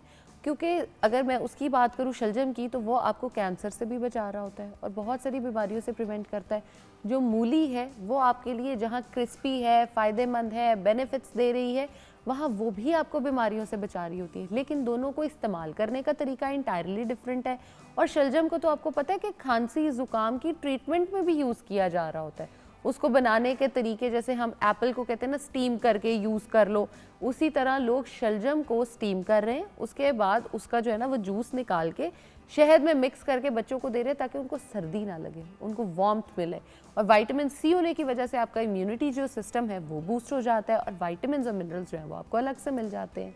सो ये तो हो गई शलजम की बात। आप भी इस्तेमाल करें, बच्चों को भी करें, बुज़ुर्गों को भी दें। इसको सूप में भी आप इस्तेमाल कर सकते हैं, इसके पत्ते भी सूप में इस्तेमाल हो सकते हैं, वेरियस फॉर्म्स में, करीज़ वगैरह में। शलजम गोश्त अपनी जगह, शलजम बाय इटसेल्फ भी बन सकता है, सैलड फॉर्म में ले सकते हैं। फॉर्म्स तो बहुत से हैं व्यूअर्स, आप पे डिपेंड करता है। बाय द वे कच्चा शलजम भी बहुत मज़े का होता है। ये तो नहीं है कि you only have to cook it और रॉ खाएंगे। जिन बच्चों के फेस पे वो मार्क्स बन जाते हैं ना, जैसे हम कहते हैं वाइट स्पॉट्स बनने शुरू हो गए, अगर आप उनको डेली बेसिस का एक शलजम देते हो तो वो स्पॉट्स खत्म हो जाएंगे। किसी दवाई की, किसी चीज़ की ज़रूरत नहीं। यहाँ पे ब्रेक की तरफ जाएंगे। ब्रेक के बाद जब वापस आएंगे तो साग की और स्पिनच की बात करेंगे। पालक भी होती है, साथ में उसके साग भी होती है। मतलब आप अगर उसको बात करें तो स्पिनच जो है एज क्योंकि अभी प्रोटीन की बात हो रही थी, तो नॉन हीम फॉर्म में तो spinach is a very good form of iron. तो बात करते हैं ब्रेक के बाद।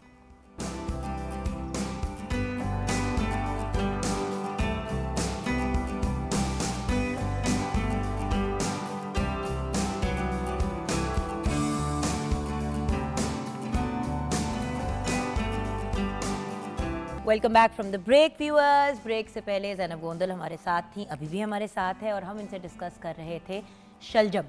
अब बेचारी शलजम, जिसको हम अंग्रेज़ी में टर्निप भी कहते हैं, बेचारी की एवं इतनी रेपुटेशन ख़राब है, लोग आजकल खाते ही नहीं हैं, और अगर खाते भी हैं तो मतलब बड़ी ही बेदिली से खाते हैं कि जैसे सज़ा मिल रही है। जबकि शलजम एज अ वेजिटेबल या फ्रूट इट्स वेरी नाइस। उसका टेस्ट बड़ा मज़े का होता है। आप प्योर शलजम को बाइट करके भी खा लें जिस तरह सेब खाते हैं, तो इट्स डिलिशियस। एक बात।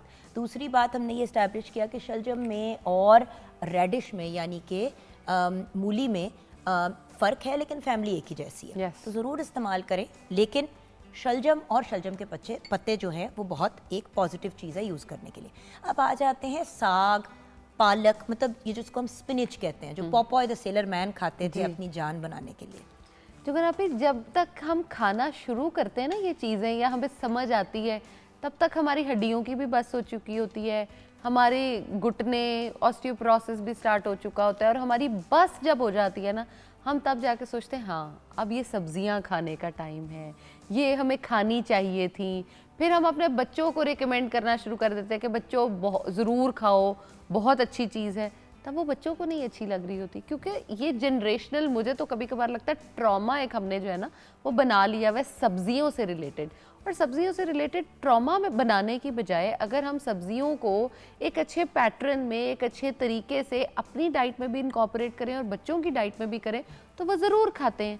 अब अगर मैं पालक या साग या जो भी हमारी ग्रीन लीफी वेजिटेबल्स हैं उनकी बात करूं, तो सबसे पहले ये आपकी हड्डियों को ही मजबूत कराने में बहुत अहम किरदार अदा करती हैं। नंबर 2, हमारे जितने इमोशनल हम ट्रॉमास से गुजर रहे होते हैं, ये उसको ठीक करने में हेल्प कर रही होती है। हमें जब भी इमोशनल ईटिंग करनी होती है, आपने कभी किसी को देखा है किसी ने सब्जी पे मंचन किया हो? हम ऑलवेज या तो जंक फूड पे करते हैं या तो स्नैक्स ऐसों पे करते हैं जो पैकेट्स में हमें मिल रहे होते हैं, और उसमें ऐसे कोई भी न्यूट्रिएंट्स या मिनरल्स नहीं होते जो हमें ठीक कर सकें।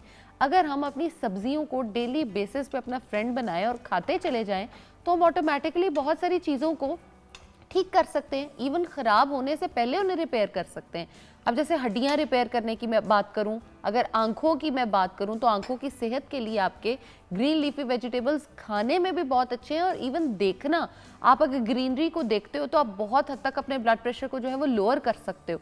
सिर्फ सुबह उठते ही जैसे हम कहते हैं कि जी सब्ज घास पे वॉक करें, वॉक करना पाँव के थ्रू भी वो जा रही है, मूवमेंट बेहतरी आ रही है, लेकिन वो ग्रीन को देखना, ग्रीनरी जो आप देख रहे हो, वो आपकी आंखों की ठंडक भी बनती है और आपको ज़हनी सुकून देने में बहुत ज़्यादा करामद है।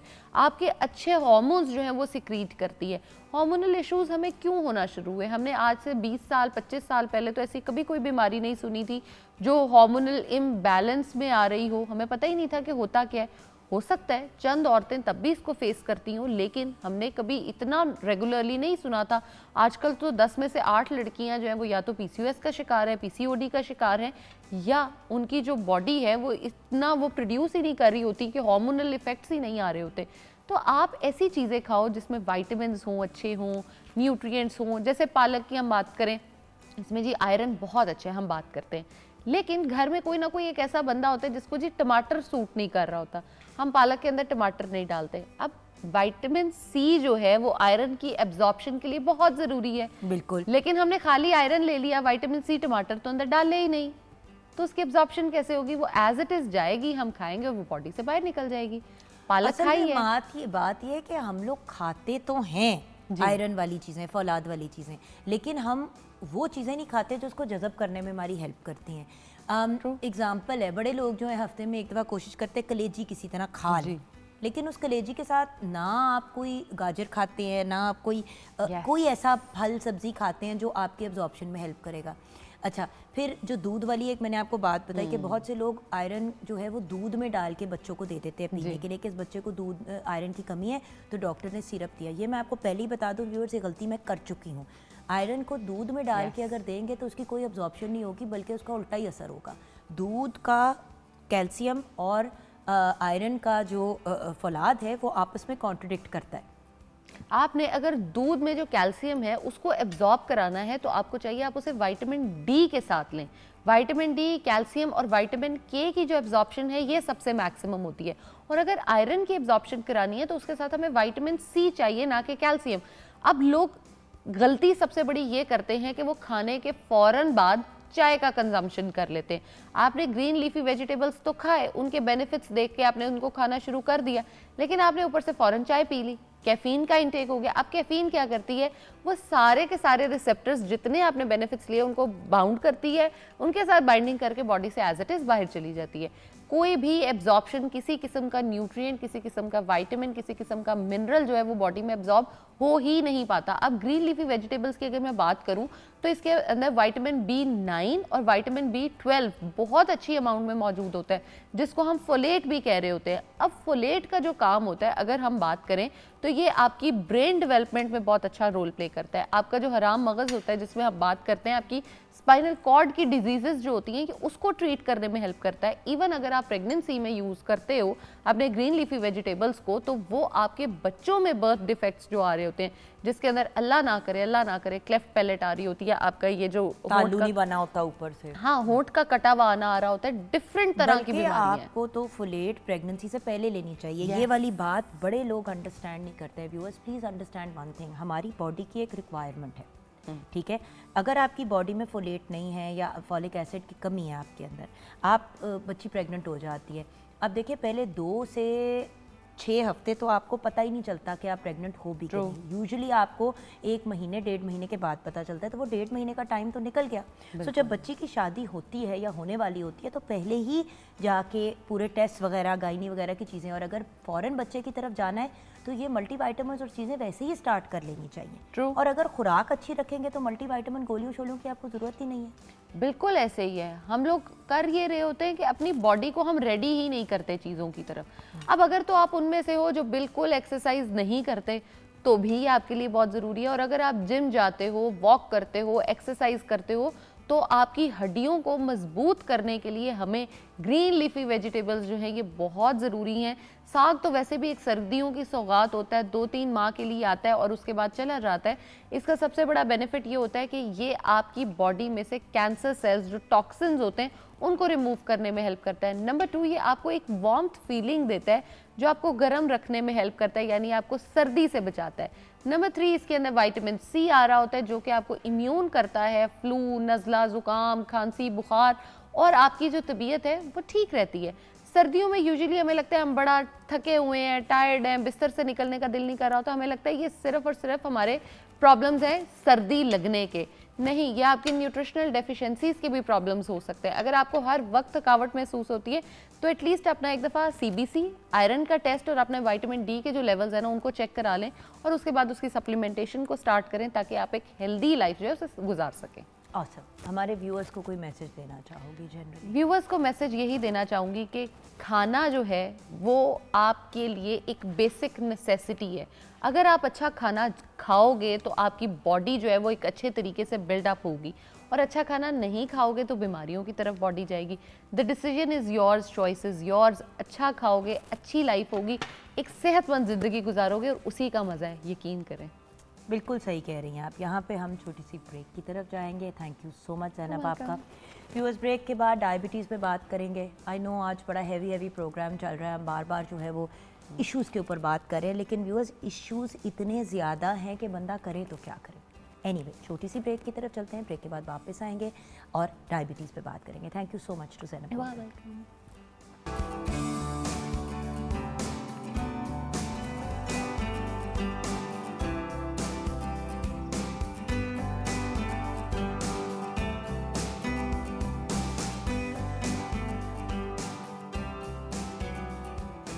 Welcome back from the break viewers. Kitchen में जल्दी से नज़र डालते हैं। अब आप कहेंगे कि डायबिटीज़ की बात करनी है और किचन में नज़र डाल रहे हैं, लेकिन क्या करूं व्यूअर्स, ये भी तो मामलात हैं। और बाय द वे डॉक्टर साहब से मुझे अप्रूवल मिल गया, अभी उनसे मुलाकात कराएंगे, लेकिन पहले किचन की तरफ रुख करते हैं।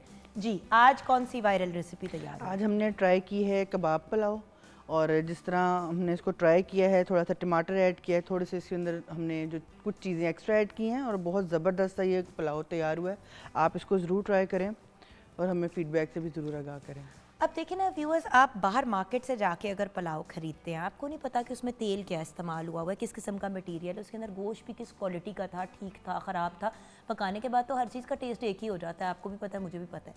सो अल्टीमेटली ये वायरल रेसिपीज़ हम इसलिए नहीं आपको बनानी सिखाते ऑन एयर कि आप भी अनहेल्दी ईटिंग की तरफ जाएँ। हम ये कह रहे हैं कि भाई अनहेल्दी चीज़ें जो मार्केट में मिल रही हैं वो आप घर पर बनाना शुरू कर लें हेल्दी अंदाज में, ताकि अगर खाना ही है तो मिनिमल डैमेज के साथ खाएं। Exactly. और आज हमें जो बहुत ही ब्रिलियंट पर्सनालिटी ज्वाइन करने जा रहे हैं, वैसे तो हमारे प्रोग्राम का जब भी पाकिस्तान में होते हैं, लाहौर में होते हैं, तो रेगुलर हिस्सा रहते हैं, हमारे बहुत ही प्यारे भाई हैं तो डायबिटोलॉजिस्ट।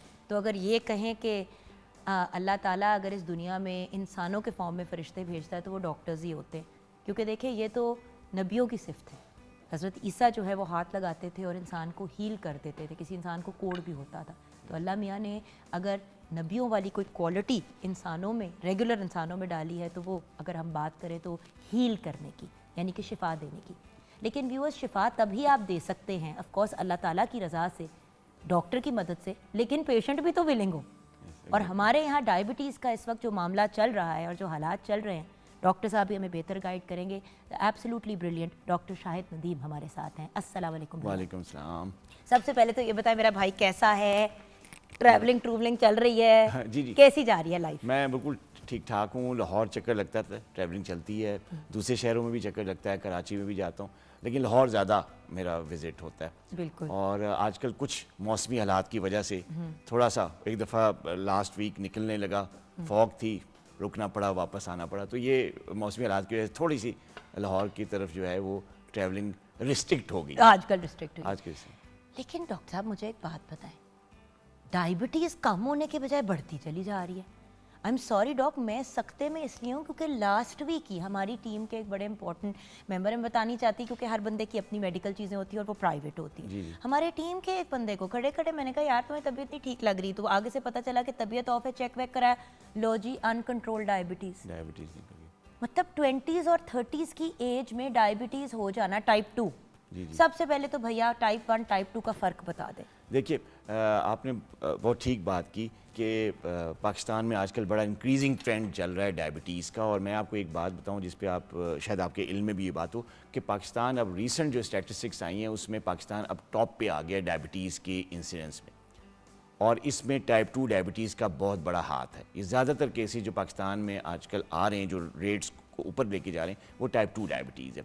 और टाइप 1 और टाइप 2 डायबिटीज़ में फ़र्क ये है कि टाइप 1 डायबिटीज़ में जो पैंक्रियाज है इंसान का, वो इंसुलिन लबलबा वो बिल्कुल इंसुलिन बनाना बंद कर देता है। लबलबे से इंसुलिन बनने का प्रोसेस ख़त्म हो जाता है। और जो टाइप 1 डायबिटिक होता है, यूजुअली यंग लोग होते हैं, बच्चे होते हैं, उनको इंसुलिन लेनी पड़ती है और सारी उम्र के लिए लेनी पड़ती है। एक बात, टाइप 2 डायबिटीज़ की जो पैथोलॉजी है वो टाइप 1 से थोड़ी सी डिफरेंट है। अब टाइप 1 बेसिकली व्यूअर्स हो गया तो अब आपको उसके साथ सारी ज़िंदगी जीना है।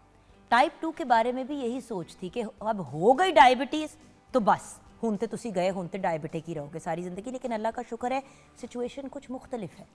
एग्जैक्टली देखिए, टाइप 2 डायबिटीज़ भी लबलबे की और एक दफ़ा हो जाए जी जी तो मामला अगर बिगड़ जाए तो फिर you are stuck with it. लेकिन डॉक्टर साहब टाइमली प्री डायबिटिक स्टेज पे पकड़ लें, तो आपने ही लास्ट टाइम बताया था, तो बड़ा मामलात बेहतर हो सकते हैं। एग्जैक्टली जो टाइप 2 डायबिटीज़ है उसके केसेस में बहुत तेज़ी से इजाफा हो रहा है पाकिस्तान में। और उसकी सबसे बड़ी जो वजह है वो ये है कि प्री डायबिटिक होता है इंसान स्टार्ट में, फैमिली हिस्ट्री में भी उसका जेनेटिक्स का भी बड़ा रोल है। फैमिली हिस्ट्री अगर है डायबिटीज़ की और आपका वज़न ज़्यादा है, आपका लाइफस्टाइल सेडेंट्री है, आप बैठे रहने वाला काम है, एक्सरसाइज नहीं है, और प्लस जंक फूड, जैसे आपने होटल का जिक्र किया कि बजाय आप होटल में खाना बनाने के, होटल से लेने के या किसी रेस्टोरेंट से मंगाने के या फास्ट फूड से मंगाने के, आप घर पे बनाएं, उसको हेल्दी तरीके से बनाएं। तो ये जो चीज़ है ये एक बहुत बड़ा फैक्टर है कि जो अनहेल्दी डाइट्स हैं क्योंकि वो डॉक्टर बहुत साहब आप ये देखें कि आप देखें आपकी बाहर भी ट्रैवलिंग है, पाकिस्तान में भी होते हैं। एक वक्त था जैसे जब पाकिस्तान में कभी भी बोतलों में से चीज़ें निकाल के नहीं पकाया जाता था खाना। Exactly. आपको पता है भैया, अदरक लहसुन तक बोतलों में आ गई है, प्रिजर्वेटिव्स जी। वाली। अच्छा, टमाटर का अगर आपने मसाला भून के डालना है तो मसाले भी आपको पके सही कह रही हूँ कि गलत कह रही हूँ फखरुन्निसा? जी, हमारी exactly. शेफ़ को अगर आप देखें तो आप शेफ़ से भी हमारे पूछ सकते हैं कि बड़ी ऐसी चीज़ें हैं। शेफ़ आप बताएं कितनी कितनी चीज़ें आप बोतलों में मिल रही हैं। चने, कभी सोचा था कि चने के टिन में मिलने शुरू हो जाएंगे, कि मटर टिन में मिलने शुरू हो जाएंगे? बाहर के मुल्कों में तो होता था, उनके पास टाइम नहीं होता, जो भी मसाइल है। आप बताएं कितनी चीज़ें आपको आप डब्बों में मिल तो रही हैं? हर चीज़ जो है ना उन्होंने डब्बा में कर दी ताकि लोगों को भाई कुछ भी इनको दे दें और फ्रेश चीज़ें कुछ ना यूज़ किए जाएं, ये टिन पे लगे रहें और इन्हीं चीज़ों पे जो है ना। और आपको पता है इन 3 चीज़ों में सबसे ज़्यादा मिकदार किन चीज़ों की होती है? 3 चीज़ों की, चीनी की, राइट के रॉन्ग डॉक्टर साहब, प्रिजर्वेटिव्स की और तेल की, ऑयल और सॉल्ट की। और सॉल्ट की। अब वही सारी, आप डायबिटिक है तो आपके लिए चीनी मौत है और वो प्रिजर्वेटिव्स। अगर आपको खुदा ना खास्ता हाइपरटेंशन है तो वो नमक आपके लिए मौत है। साथ में चीनी की कॉम्बिनेशन डजंट और हेल्प। प्लस अगर हार्ट प्रॉब्लम है, डायबिटीज़ और ब्लड प्रेशर का हार्ट प्रॉब्लम तो होता है, एट रिस्क होता है, तो साथ आपका वो चिकनाई बहुत ज़्यादा होती है। अच्छा, लोग क्या fats हैं। सोचते हैं इतना इतना सा है, क्या फर्क पड़ता है? डॉक्टर साहब इतना इतना इतना इतना करके जब इतनी बड़ी हांडी तैयार होती है जी जी। तो उसमें आप देखें ना, हर बंदा कहता है घर का ही बना हुआ है। आप जब डब्बे भी, व्यूअर्स, डब्बे में मसाला जात भी लेते हैं ना मिक्स करने के लिए, तो उसके अंदर भी प्रिजर्वेटिव है। प्रिजर्वेटिव्स होते हैं, केमिकल्स होते हैं। और डॉक्टर साहब आप लोग रिसर्च कर करके वो जो कहते हैं ना अपनी जिंदगियां आपने कमिट कर दी इस चीज़ को, अब व्यूअर को बंदा किस तरह कहाँ से समझाना शुरू करे? देखिए, और ये सबसे बड़ा रोल, ये जो प्रोसेस खाने हैं ना, ये प्रोसेस खाने हैं, डब्बा, tin pack foods, bakery item, हमारे फ्रोजन रिलेटिव्स फूड्स। में 16 साल के बच्चे को डॉक्टर साहब डायबिटीज़ डायग्नोज हो गई, और मतलब प्रॉपर उसको टाइप 2 डायबिटीज़ थी, और 2 साल डॉक्टर कहता रहा ये प्री डायबिटिक है, ये प्री डायबिटिक है, ये बड़ा सीवियरली प्री डायबिटिक है, प्लीज़ इसको मैनेज कर ले। और मज़े की बात डॉक्टर साहब, इतना ज़्यादा उसका वेट का मतलब दिखने में इशू नहीं था। ये भी एक बड़ी मिसकंसेप्शन है कि मोटे हो तो डायबिटिक हो गए। ये भी क्लियर करें प्लीज़ डॉक्टर जी जी। साहब। देखिए, मोटे बंदे को तो एट रिस्क होते ही हैं ना, मैंने बताया ना, सेडेंटरी लाइफस्टाइल, आप ओवरवेट हो रहे हैं तो जिसम में इंसुलिन रेजिस्टेंस जो बेसिक फैक्टर है, जो रीज़न बिहाइंड टाइप 2 डायबिटीज़, क्योंकि टाइप 1 का तो ज़ाहिर है लबलबा ख़त्म हो गया, टाइप 2 में लबलबा काम कर रहा होता है, लेकिन जो इंसुलिन बन रही होती है वो अपना काम नहीं करती, उसके खिलाफ बहुत बड़ी रेजिस्टेंस होती है जिसको हम इंसुलिन रेजिस्टेंस कहते हैं। तो जो मोटे लोग होते हैं ना सिर्फ उनमें इंसुलिन रेजिस्टेंस होती है, बल्कि जो थिन लोग होते हैं उनमें भी इंसुलिन रेजिस्टेंस होती है, लेकिन उनके साइंस और जो हैवी वेट लोग होते हैं उनके साइंस में ज़्यादा डिफरेंस होता अच्छा है। डॉक्टर साहब, इंसुलिन रेजिस्टेंस की बड़ी बात हो रही है, हर बंदा आजकल टीके लगा रहा है जिससे इंसुलिन रेजिस्टेंस कंट्रोल होती है, GLP या GPG। जी, GLP-1 inhibitor। तो मुझे ये समझाएं ज़रा, देखिए, ये इंसुलिन रेजिस्टेंस, देखिए एक तो होती है ना इंसुलिन बन नहीं रही, एक है इंसुलिन रेजिस्टेंस। जिस तरह आपको याद होगा एक दफ़ा जब सारे ग्लूटन फ्री डाइट जो होती है, नहीं वो कह रहे थे ना कि ग्लूटन एलर्जी है, हर बंदा ग्लूटन एलर्जी में मुब्तला हो गया, जिसको नहीं भी थी उसने कहा मुझे ग्लूटन है। अब हर बंदा जो है वो इंसुलिन रेजिस्टेंट हो गया। कैसे हो सकता है पूरी दुनिया इंसुलिन रेजिस्टेंट हो गई? नहीं ऐसा तो नहीं है, लेकिन डायबिटीज़ क्योंकि केसेस बढ़ रहे हैं टाइप 2 डायबिटीज़ में, और टाइप 2 डायबिटीज़ में जो मेन जो रीज़न या पैथोलॉजी है वो ये इंसुलिन रेजिस्टेंस है। और इसकी कई वजूहत हैं। इंसुलिन रेजिस्टेंस की सबसे बड़ी वजह तो ओवरवेट होना है, उसकी दूसरे नंबर पे सेडेंटरी लाइफ स्टाइल, और सेडेंटरी से मुराद ये बैठे रहते हैं। बैठे रहते अब जैसे अभी मैं आपसे बैठ के बात कर रही हूँ, उसके बाद किचन में अगर गई हूँ कुछ करने के लिए, वहाँ पे भी बैठी हुई हूँ, गाड़ी में बैठ के हर जगह जाना है, मतलब literally walking two bedroom and back बस। एक्सरसाइज नहीं है, एक्सरसाइज से हम दूर हो गए हैं। हमारे बच्चे, जवान नस्ल जो है, जो पहले पार्क्स में जाती थी, ग्राउंड्स में जाती थी, खेलती थी, अब वो मोबाइल्स पे आ गई है, स्क्रीन्स पे आ गई। तो ये एक बहुत बड़ा फैक्टर है कि एक्टिविटी खत्म होगी, फिजिकल एक्टिविटी खत्म होगी। तो ये इंसुलिन रेजिस्टेंस का दूसरा बड़ा फैक्टर है मोटापे के बाद। और तीसरी चीज़ है स्ट्रेस। पाकिस्तानी सोसाइटी में भी और बाहर के जो फॉरेनर्स होते हैं, ये नहीं है कि सिर्फ पाकिस्तान में ही डायबिटीज़ का इंसिडेंस आ रहा है, दूसरे मुल्कों में भी डायबिटीज़ का इंसिडेंस बढ़ रहा है। अमेरिका में, फ्रांस में, जो कि डेवलप कंट्रीज़ हैं, उनमें रीज़न्स पाकिस्तान से ज़रा डिफरेंट है। जो अमेरिका में या फ्रांस में या डेवलप कंट्रीज़ में जो केसेस बढ़ रहे हैं डायबिटीज़ की, उनकी उसकी वजह है सोशल फैक्टर्स हैं, स्ट्रेस बहुत ज़्यादा है उनकी लाइफ में, ठीक है। मोटापा इतना नहीं है, वो लोग एक्सरसाइज कम है स्ट्रेस। हाँ भैया, हमारी भी तो स्ट्रेस को याद रखें, हमारी स्ट्रेस भी तो बहुत हमारी लाइफस्टाइल में बहुत बड़ा स्ट्रेस है, ख़ासतौर पे जो नौजवान नस्ल है। जैसे आपने कहा मिडिल एज में 20 से 30-35 के दरमियान जो लोग हैं, नौजवान हैं, जो प्रोडक्टिव एज में हैं, उनको बहुत ज़्यादा टाइप 2 डायबिटीज़ हो रही है। उसमें जो सबसे बड़ा फैक्टर है मोटापे के बाद, वो स्ट्रेस फैक्टर है, नींद की कमी है, लोगों का जो स्लीप साइकिल है वो डिस्टर्ब हो गया हुआ है। लोग रात को काम करते हैं, दिन को सोते हैं, जो कि नेचुरल नहीं है। अच्छा, और अक्सर लोग दिन को काम करते हैं, सारी रात जागते हैं और सोते ही नहीं हैं, और फिर दिन में जब टावा टावा टाइम मिल जाए तो 2-2 घंटे 1.5 घंटे की अपनी नींद पूरी कर ली और कहा कि हमें तो ज़रूरत ही नहीं है। फिर इन्हीं यंग लोगों का क्या बुरा हाल होता है, बेड़ा गर्क होता है आगे जाके। ये आप माँ बाप के लिए बड़ी एक हैरान कुन बात होगी सुनने के लिए। ब्रेक के बाद डॉक्टर साहब हमें गाइड करेंगे कि जब यंग एज पे नींदें पूरी नहीं होती, बच्चे पानी का नहीं सही इस्तेमाल करते, खुराक ठीक नहीं लेते, तो उसके बिसाइड्स डायबिटीज़ भी क्या असरात होते हैं, और अगर इंसान डायबिटिक हो जाए या इंसुलिन रेजिस्टेंस हो जाए तो फिर उसका इलाज किस तरीके से करना होता है और वापसी का क्या कोई रास्ता है। ये सारी गाइडेंस डॉक्टर शाहिद हमें देंगे ब्रेक के बाद।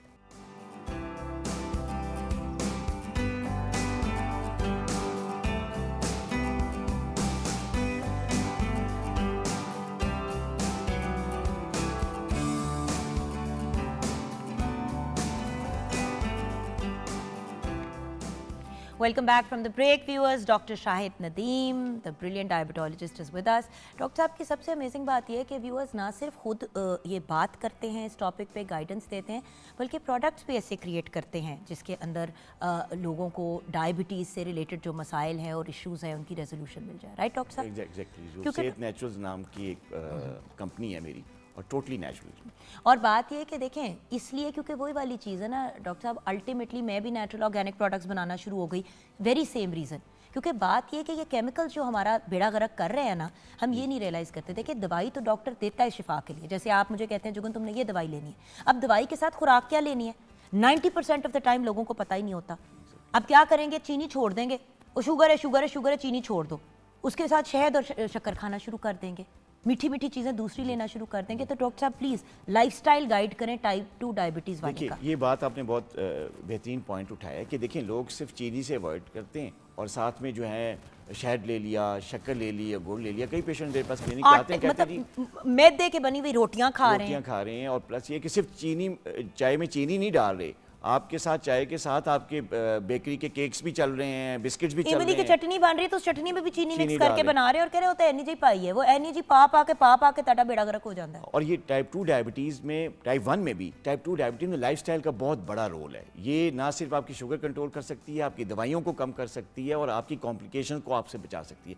लाइफस्टाइल में सबसे जो बड़ी चीज़ है वो है, जैसे कि पहले ही बात की, कि स्ट्रेस कम। अब स्ट्रेस कम करने का सबसे बड़ा तरीका है कि आप कम से कम, जो डायबिटिक पेशेंट है या नॉर्मल लोग भी, कम से कम 7 to 8 आवर्स की नाइट स्लीप लें, नॉट डे स्लीप, नाइट देखा ना, स्लीप। Night sleep. कितनी अफसोस की बात है कि अब डॉक्टर्स को आके हमारे प्रोग्राम पे नाइट स्लीप कहना पड़ता है, क्योंकि वो नींद पूरी करनी है तो दिन में सोना शुरू कर देते हैं। और फिर रात को नींद नहीं आती ना। तो और डॉक्टर साहब, जो रात को आपकी बॉडी करती है सोते हुए, वो दिन में नहीं करती। Exactly. वो हार्मोन ही नहीं रिलीज होते। एग्जैक्टली। और जितनी बॉडी में रिपेयर हो रही होती है ना, बॉडी में जितना डैमेज चल रहा होता है दिन में या स्ट्रेस की वजह से, ऑक्सीडेटिव स्ट्रेस की वजह से, वो सारा डैमेज रिपेयर होता है रात की नींद में, ड्यूरिंग स्लीप। तो ये तो सबसे बड़ी जो लाइफस्टाइल में चेंज ये करने की जरूरत है।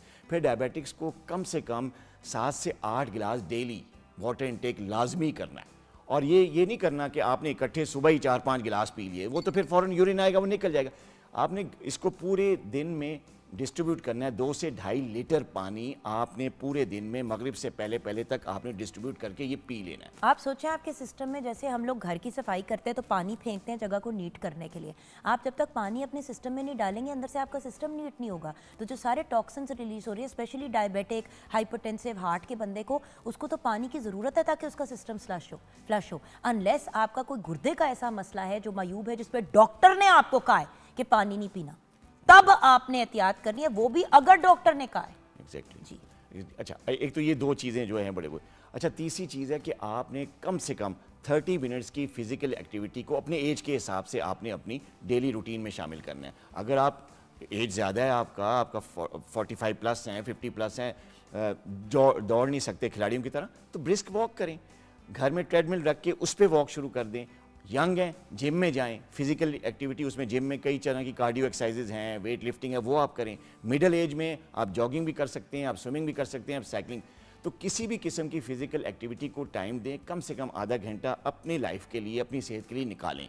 तो ये तीसरी बड़ी चीज़ है जो कि लाइफस्टाइल में लानी है डायबिटिक पेशेंट्स ने। अच्छा, अब जो बंदा डायबिटिक है या प्री डायबिटिक है, टाइप 2 की मैं बात कर रही हूँ, उनकी खुराक के बारे में डॉक्टर साहब बता दें। सबसे इंपॉर्टेंट चीज़ ये, सबसे इंपॉर्टेंट चीज़ बैलेंस डाइट होती है। वो शुगर। क्या है अच्छा, एक डायबिटिक पेशेंट? डायबिटिक पेशेंट्स के लिए सबसे बड़ी जो चीज़ है कि उन्होंने जो सिंपल कार्ब्स हैं, जैसे बेकरी का सामान है या चीनी है, सफ़ेद गुड़ है, चावल है। सफ़ेद चीनी है या सफ़ेद चीनी से बनी हुई जितनी भी आइटम्स हैं, जो मिठाई या बेकरी स्टफ़ है, उन सबसे पहली चीज़ तो वो आपने नहीं खानी। दूसरी चीज़ ये कि जैसे चावल हैं या फ़ाइन आटा है, जो फ़ाइन आटा तो उसमें से चोकर निकाल लिया जाता है जो मार्केट में अवेलेबल है। तो अक्सर लोग जो हैं डायबिटिक्स और नॉर्मल लोग भी, चले नॉर्मल लोगों को तो हम नहीं मना कर सकते, आटा अवेलेबल मार्केट में वही है ना, लेकिन ये है कि जो डायबिटिक पेशेंट्स हैं उनके लिए ये जो आटा है जिसको हम फाइन आटा कहते हैं, तोड़े का आटा कहते हैं, ये सबसे बड़ी समझ लें पॉइजन है उनके लिए। तो इसकी बनी हुई रोटी जो है ना उनको अवॉइड करनी। आजकल मल्टीग्रेन आटे अवेलेबल हैं, आप वो खाएं, जौ का आटा अवेलेबल है वो लें, ऐसा आटा लें जो गंदम है, खालिस गंदम लें, जैसे गांव में लोग यूज़ करते हैं जिसमें चोकर नहीं निकाला जाता, उसका फाइबर उसके अंदर होता है। तो फाइबर में ही उसका मिनरल है, फाइबर में ही उसके विटामिन हैं, फाइबर ही आपकी बॉडी में जाकर ग्लूकोज की एब्जॉर्प्शन को स्लो करता है। तो ये जो आटा है ये इसकी रोटी होनी चाहिए, अगर आपका कॉम्प्लेक्स कार्ब जिसे कहते हैं, होल व्हीट। सही। एक ये चीज़। तीसरी चीज़ जो डाइट में करना है वो ऑयल का इस्तेमाल बहुत कम करना है, जैसे फ्राइंग है, डीप फ्राइंग। अब रमज़ान का महीना आ रहा है, लोग पकोड़े समोसों पे आ जाते हैं, डायबिटिक पेशेंट्स के लिए ये बिल्कुल जहर। भाई आप एयर फ्रायर का इस्तेमाल करें, लेकिन अगेन याद रखें कि समोसे के ऊपर जो पट्टी लगी हुई होती है वो सफ़ेद मैदे की बनी हुई होती है। सो इसलिए ये चीज़ें बड़ी, अब देखिए पकौड़ा इतना आपका डेंजरस नहीं है, बट जब आप 15 पकौड़े खा लेते हैं तो वो डेंजरस है। लेकिन वो डीप फ्राई होता है ना, डीप फ्राई, उसमें ऑयल जो है वो काफ़ी ज़्यादा होता है। तो अगर आप वही बेसन जो है उसकी रोटी बना के खा ले तो वो ज़्यादा फ़ायदेमंद भी है, शुगर भी नहीं आए करेगी, मज़े का भी होगा और जायका भी अच्छा होगा। अच्छा, फाइनली डॉक्टर साहब, आप हमारे व्यूअर्स के लिए आप क्या कहना चाहेंगे? इसमें ये ज़रूर बता दीजिएगा कि डॉक्टर साहब बहुत से लोग देसी टोटकों की तरफ आ जाते हैं। अब जैसे आप भी प्रोडक्ट्स बनाते हैं, लोग यूज़ करते हैं, लेकिन अगर एक डॉक्टर का, जैसे कि आपका एक मुस्तनद इलाज चल रहा है जिसमें आपने दवाइयाँ दी हुई हैं, इंसुलिन वगैरह दी हुई है, और वो लेना छोड़ के दूसरे हर्बों पे जाएं, थोड़ा इससे रिलेटेड भी पब्लिक सर्विस मैसेज प्लीज। देखिए जी, अगर आप डायबिटिक पेशेंट हैं, चाहे आपको टाइप 2 डायबिटीज़ है, प्री डायबिटीज़ है, ये टाइप 1 है, तीनों तरह के जो डायबिटिक पेशेंट्स, तरह और भी टाइप्स होती हैं डायबिटीज़ की, सबके लिए सिर्फ एक मेरा मैसेज है, वो ये है कि डॉक्टर की दवाई को आपने किसी भी चीज़ पे फौकियत नहीं देनी। आप ऑर्गेनिक चीज़ें लें, आप सीड्स लें, आप नट्स लें, लेकिन दवाई को भी साथ रखना है। कुछ लोग आजकल ऐसा ट्रेंड चल रहा है कि जी डॉक्टर की दवाई बंद करें और ये डाइट ले लें, ये एक्सरसाइज कर लें, ये चीज़ कर लें तो आपकी डायबिटीज़ बिल्कुल रिवर्स हो जाती है। ऐसा साइंटिफिकली पॉसिबल नहीं है। FDA अप्रूव जितनी भी मेडिकेशंस हैं उनके थोड़े बहुत साइड इफ़ेक्ट्स होते हैं, लेकिन वो आपको कॉम्प्लिकेशन से बचाती हैं, आपका शुगर कंट्रोल करती हैं। तो 3 चीज़ों का कॉम्बिनेशन रखें, डाइट, फिजिकल एक्टिविटी और मेडिकेशन, प्रॉपर डोज में, प्रॉपर डॉक्टर के साथ। थैंक यू सो मच भैया, बहुत बहुत शुक्रिया। खुश रहें, आबाद रहें, इंशाल्लाह फिर आपसे मुलाकात होगी जब आपका लाहौर का चक्कर लगेगा। बट व्यूअर्स, डॉक्टर साहब को बुलाने का, आप दुनिया के किसी भी कोने से डॉक्टर को बुला के बिठा लें, डायबिटीज़ की मैनेजमेंट होती है और ट्रीटमेंट भी होती है। आप ट्रीटमेंट थोड़ी देर करा के सिर्फ मैनेजमेंट की तरफ जाएं, ज़्यादती है। डॉक्टर की प्रॉपर इन्फॉर्मेशन के साथ देखें, जो देसी टोटके और डिफरेंट हर्बे होते हैं वो ज़रूर आप ट्राई करें, बट अगेन अपने डॉक्टर से डिस्कस करके। व्यूअर्स, आपकी बॉडी की अगर इंसुलिन ज़रूरत है और आप उसकी अपनी बॉडी को डिप्राइव कर रहे हैं इंसुलिन से, तो आप अपनी बॉडी को चाहे ओपनली नहीं बट इंटरनली सबकॉन्शियसली डैमेज करते जा रहे हैं और इवेंचुअली फिर गुर्दे फेल हो जाते हैं, जिगर फेल हो जाता है, दिल के अमराज हो जाते हैं, फिर बंदे को समझ नहीं आती क्या करें। तो मसले को ख़राब होने से पहले, और यहाँ पे इस आज के प्रोग्राम को क्लोज करते हुए आपको रिमाइंडर दूंगी कि व्यूअर्स, डायबिटीज़ को कंट्रोल में रखने के लिए चेक में भी रखना होता है। जस्ट बिकॉज आपकी मेडिसिन और दवाइयाँ चल रही हैं 6 महीने से, इसका ये मतलब नहीं है कि आप रीचेक ना करें। डॉक्टर अगर कह रहा है कि हर महीने चेक कराने, तो हर महीने चेक कराएं जाके डॉक्टर से। हर 3 महीने बाद कह रहे हैं 3 महीने बाद कराएं। हर बंदे का सिस्टम, हर बंदे की बॉडी फ़र्क है, इसीलिए हम कहते हैं कि डॉक्टर, मुस्तनद डॉक्टर से रुजू करें और अल्लाह हम सबको ज़िंदगी दे और सेहत दे।